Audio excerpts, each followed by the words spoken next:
Hi, I'm Dave Hawkins. I'm the Operations Director for the Institute for Collaborative Working, but I also have a second role, which is a Knowledge Architect.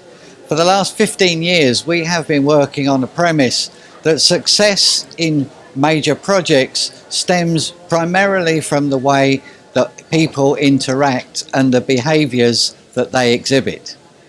So about 15 years ago, we started to look at how the conflict between people's behaviours and the systems that organisations deploy affects the outcome and the success of major projects.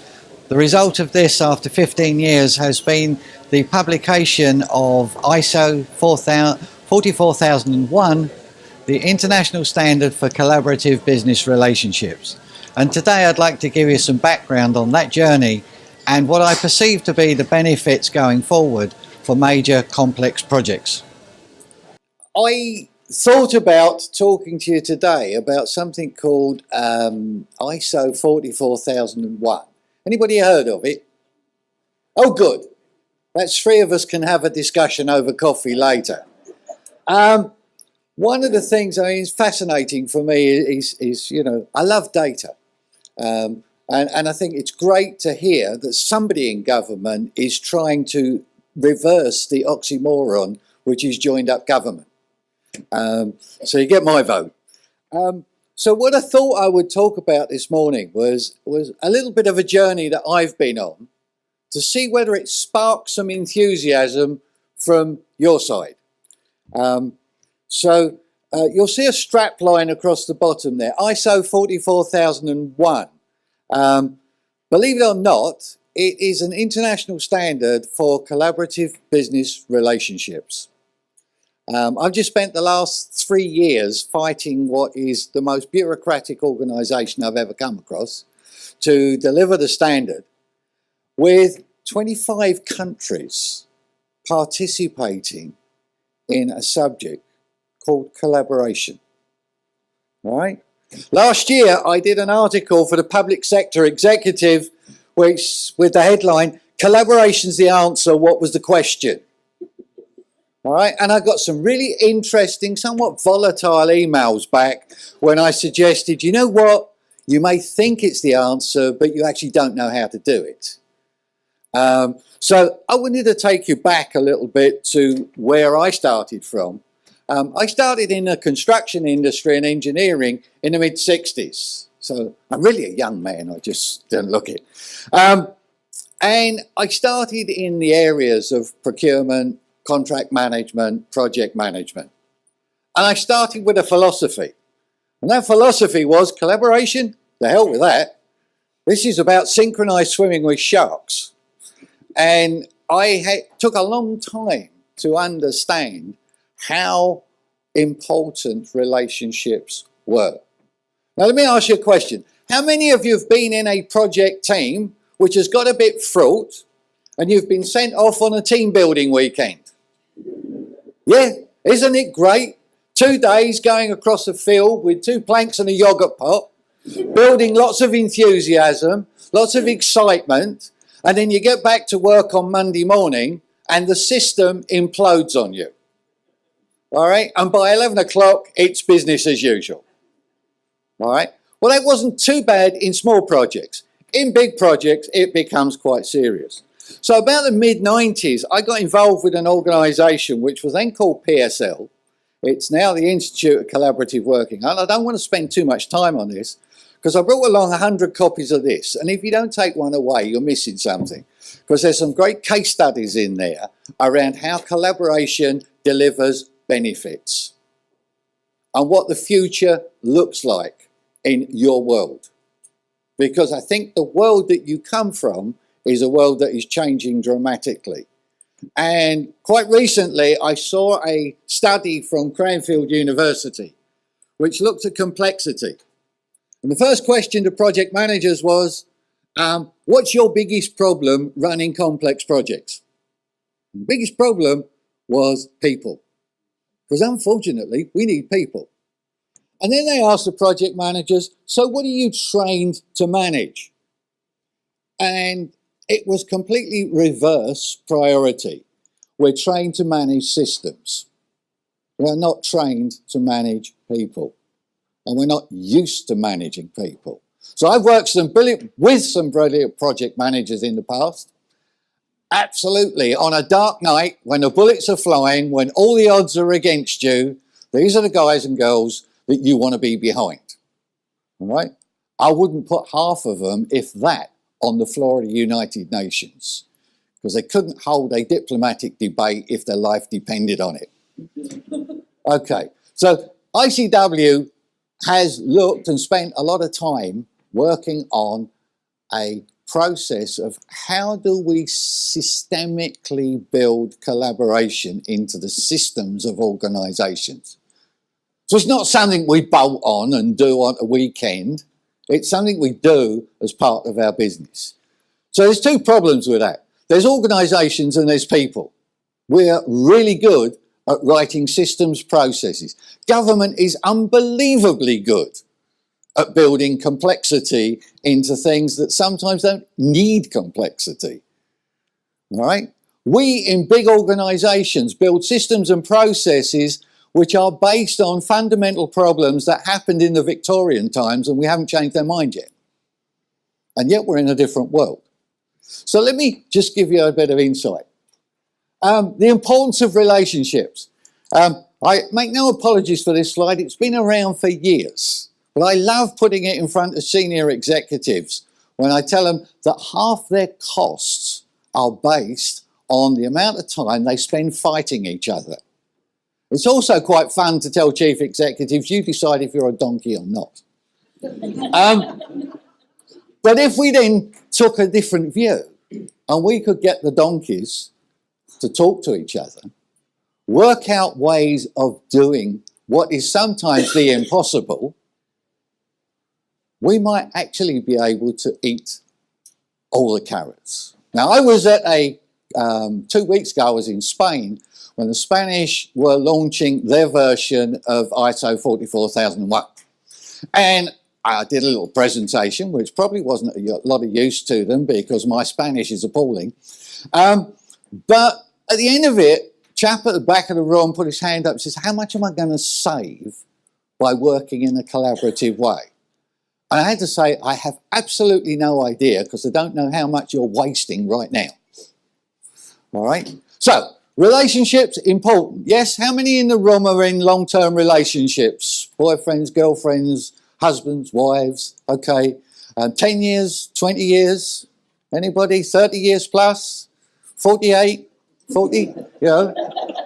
I say 48 because I'm celebrating 48 years this year, which is not that remarkable because being in the construction industry and traveling around the world, I've probably only been at home for half of it, which is probably why it's lasted that long. Okay, so in all of this, we decided to come up with a definition for collaboration. And the reason I use this is mainly because academics love definitions. But actually, the only reason I use it is that definition was put together by 40 organisations who were committed to collaboration, who thought it was a great idea, and it took 6 months to agree on a simple set of wording, because we all think it's something different. Okay, so a little while ago, we commissioned Warwick University to do some research for us on the benefits of collaboration. So we asked chief executives across the world, what do you think you want from it? It was interesting for many that lowest on their priority was lowering operating costs. And everybody said, well, yeah, but we're all going to collaboration because we want to save money. Well, actually, what they realised was that if you do all of this stuff, you save money anyway, if you do it right. The problem is, we don't do it right. So I found this the other day, all right? 10 most destructive human behaviours in a project environment, right? Study that for a second, right? I look back over my career and came to the conclusion that at least half of those, if not more, in many of the companies that I worked for and clients that I worked with, these were career-enhancing capabilities. That's what you were expected to do. And we haven't learnt yet. So, think about your organisation, you know. Are you a hero because you're a bully? Or are you a hero because the outcomes you achieve are the outcomes you set out to achieve? Okay, so this year we just launched this study. It came out in March of this year. We went and asked individuals across a spectrum of sectors. So what does a collaborative individual look like? And far and above any issue that came out of it was strategically minded. How many of you think you're strategists? Right? Anybody had a discussion with the chief executive about strategy? About 2 seconds in, it turns into tactics. Right? Forget strategy. How do we screw them? And it was interesting because for me, strategy has always been at the heart of everything you do. If you don't understand how you're going to do it, the chances of getting to the end of the journey and achieving what you set out to do is pretty remote. Okay, so complex projects used to be really simple, didn't it? Government went out, found a prime contractor, said get on with it, and when it didn't work, they sued them. Usually lost, because halfway through the program they'd changed all the design requirements. Now we're getting into this complex environment where project managers are not just managing processes and schedules. They're managing a complex environment of people, quite often across national boundaries. Anybody working on HS2 at the moment?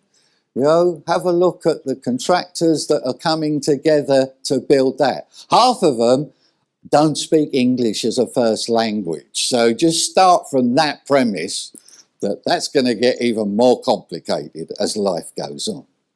Okay, so challenges for collaboration, right?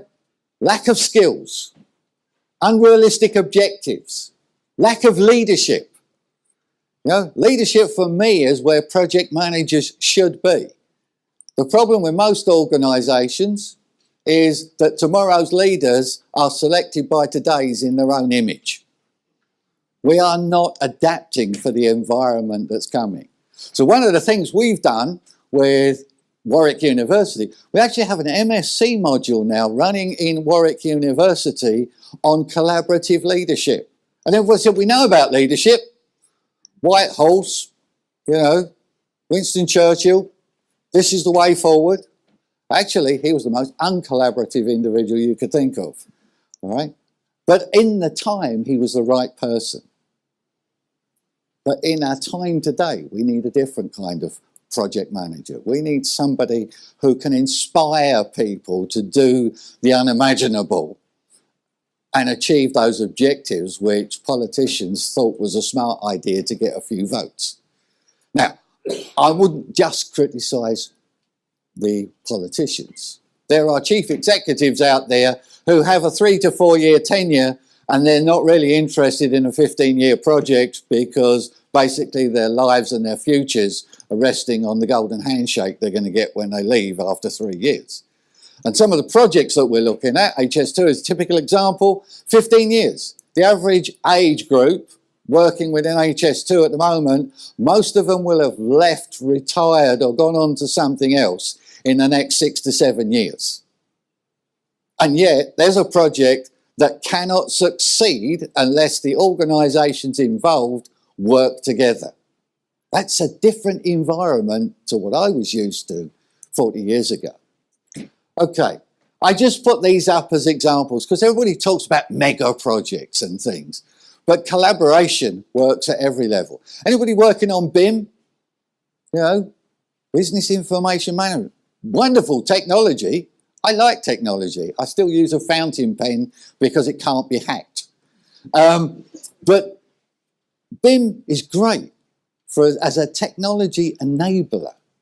But actually, it will never work unless the right people are in the room working with it, with the right attitude to deliver the outcomes they want to deliver. Okay, So, project strategy. I'll make no excuse for putting that. Anybody read Sun Tzu, The Art of War? I get criticised. How can somebody who believes in collaboration support a book? Well, I actually did a book on that, looking back over project history and my experiences. And when you think about Sun Tzu and you get down into the nitty-gritty of it, one of the fundamentals of Sun Tzu was it's not about winning the battle, it's about winning the war. And unfortunately, we are trained to focus on tasks and short-term battles and forget about the final outcome. So we need to rethink. We need to get the strategies right. Okay, risks and relationships. Remember our poor friend, Mr. Rumsfeld, who got also awfully criticised for his what appeared to be a bit of gobbledygook. But actually, if you follow the logic through, it was really good. Complexity, complicated, chaotic, simple. You know, what could be more chaotic than a government contract that lasts for 15 years where the politicians and the ministers change about every 18 months? And then the parties change every 5 years and the direction travels again. So somewhere in that, we have to get some consistency, some systemic approach to ensuring that the outcomes we set out to do and the relationships we needed to build and sustain are kept alive. Okay, so poor contracts. Everybody love contracts, aren't they wonderful? I have a very simple analogy for that. Little test for you when you go back to your companies. Take your standard terms and conditions, go through them and see if you can find any clause in there which is proactive and aimed at success. All right? Any lawyers in the room? You know, we contract for failure. We don't contract for successful outcomes. We do it so that we can hold somebody's feet to the floor when it goes wrong. Okay, a journey. Confrontational. That's easy, isn't it? It's good. We like conflict because that's easy to manage. Compliant. One of the challenges working with some government departments, and it's not just in the UK, all right? Don't just blame our government because I think the rest of them are just... I spend a lot of time in Washington and I've got to tell you, we thought we invented bureaucracy. The Americans have turned it into a science. But, you know, we want innovation. We want new ideas. We want to focus on benefits. But by the way, if you're tendering for work, do not try and bypass the standards, the specifications, the requirements, because you won't be considered. So on the one hand, we want innovation and novelty, but on the other hand, we want compliance because that's easy to manage. Cooperative, lots of people talk about that. For me, that's a cop-out. That's just business as usual, but being nice to each other, or at least doing it with a smile. So up here is where constructive conflict and driving innovation comes. Not from somebody saying, I want you to be innovative, but creating an environment where you can be innovative. Sometimes where you can make mistakes, but supporting people to look beyond what was historically the way we did business. Okay, critical success factors, you know all of those. The problem is we don't address them. I had a discussion the other day about the ISO standard. Senior executive from a major construction company. And I said, it's too complicated. So how many of your project managers are certified to Prince 2? All of them. It's a mandatory requirement in our company. I said, well, there's nothing in the standard that they shouldn't be doing anyway. The problem is they're not doing it. They're not following your own systems to manage effectively the programs you have in place. I wasn't very popular. Okay, so a little journey. Back in 2004, we created something called Craft, a life cycle model for managing relationships. In 2005, we published some research called Future Connections, which was looking at the future world of business models. And it was all going to be about alliances, consortiums, networks, extended enterprises, all those good things. The problem was those enterprises relied on relationships, and those relationships were taking 2 to 5 years to bed down to deliver the value. So in 2006, we produced something called PAS 11,000. Now, anybody get excited about standards? Good, because I don't. I want to tell you, if you want to lose the will to live, I recommend you join an ISO committee. All right. Okay, so 2010 we published BS 11,000. One of the big adopters of that was Network Rail, but it was spreading. We put some guidelines out in 2011. This year in March we published ISO 44,000. It should have been 11,000, but can you believe that the ISO community lost track of its numbering systems? So I get asked, what number would you like it to be? So they offered me some. I happened to be in a workshop at the time, so I got a group of guys there and said, look, I've got these three numbers. Which one do you think we ought to pick? So we all plumped for 44,000 because it was the UK dialing code. No other significance than that. Right? I've now stepped down from delivering the stand and took over as chairman of the international committee because we've got lots of new stuff. 25 countries working on that. Governments from different countries getting involved in that. Do you know what's really disappointing? This is a UK first. It's a world first. It was delivered by UK companies. Our government don't recognise it. It's not being used to support what our government wants to do. And yet, for me, I would have been telling the world, we're pulling out of the Europe, this is the country to come and collaborate with. With the UK first. But nobody seems to get excited about it. I get more traction in Washington. Okay, why do we want it? Some consistency, some structure, some systemic approach to ensuring that when we change people, we don't change the philosophies behind big programs, or small programs for that matter. So why a standard? Everybody understand football? Yep, all right. So rugby, soccer, Aussie rules, that's an oxymoron, by the way, Aussie rules, because I'm not sure there are any. American football, rugby union, okay. Every one of those is different. And yet they're all classified as football. Relationships are really difficult. And if you want to keep one alive for 48 years, I tell you, it's damn difficult. Particularly for me. My wife said she always knew she married Mr. Right. She didn't realise his first name was Always. All right. On the other hand, chaps, ever had that question about, I want to change the curtains in the bedroom? And the alarm bells go off because you know you're heading for a major redecoration program. That's influence versus power. Okay. So, behaviours and culture. All right. We all know how important relationships are to deliver on our promises. And yet we don't spend enough time focusing on how do we nurture, manage, support, measure, and keep those relationships vibrant. So that was what ISO 44001 was all about. It's a framework. It is not a silver bullet. I tell my friends, standards are not the epitome of a solution. They are the lowest common denominator between a group of consenting adults. All right? But they do give you a common language. They do give you a common framework. But you have to work out the solutions on how you do that. Okay. What's behind it was the original life cycle model. And I think I was picking up on the point earlier on. If we're going to have early contractor engagement, we have to change the procurement rules. We have to stop this idea that the only way we can get a competitive outcome is to compete.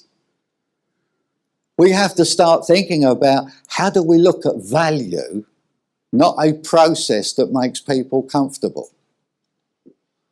I had a discussion in New York the other day. They couldn't work out the difference between cooperation, collaboration and collusion. All right? Well, they're only 200 years old. We've got the language, we've been having it for a while now, so we need to educate them a little bit, but they're moving. So, some very simple thoughts, and it's a little more. Why do we want to do it? Does collaboration make sense? It doesn't always. You know, I don't need a long-term relationship with my newsagent, because if he doesn't deliver on time, I'll go to another newsagent. I've been doing some work on a Joint Strike Fighter program. You design a plane around an engine, you've got a lifelong relationship with that engine manufacturer, whether you like it or not. And if you've got a 20-year program, you need to ensure that the people who come into that program after 10 years understand what the objectives were in the first place and how we are going to manage and keep that going. The business case, absolutely crucial. You know, if we want to do it, we want to do it right. We need the resources, the people and the capabilities to do it. Internal assessment. Do we have the capabilities to do it? I've looked at most of what is being delivered across the universities and the business schools, and we are still teaching 40-year-old command and control in an environment where it's no longer about command and control. It's about influence, it's about collaboration across organisations. Partner selection. You know, how do we pick partners? I talk to most companies and they say, how do you pick people to work on a collaborative relationship? How do you pick a partner? Well, technically competent and they're available, but not necessarily in that order. We don't actually think about, can we work with these people? Okay, working together, how do we build this long term? And great, I'm in for data, but one of the things we don't manage is the temperature of our relationships across these complex projects. Okay, value creation. We're talking about achieving the benefits. We should actually be saying this is the benefit we want. Now, how do we do better than that in the future? Don't set the boundaries so high they're unachievable, but set them where they're realistic and then push the boundaries. Staying together, how do we keep it vibrant? You get the right champions in an organisation, it works well. You change any one of those champions, it falls apart. So it needs to be embedded in the organisation. We also need to think about the exit strategy. So, don't get me wrong, I think standards are useful. I think putting a certificate on the wall, simply to put a certificate on the wall, is a waste of your time, mine and everybody else's, because it adds no value to the business whatsoever. But it is a great fillip for those who are doing it right. And it validates what you're doing. And finally, one last comment. And I won't make a comment. Okay, that's me. Now, please all vote again, because I'd like to get above 6. Otherwise, Bruce won't invite me back. Thank you very much.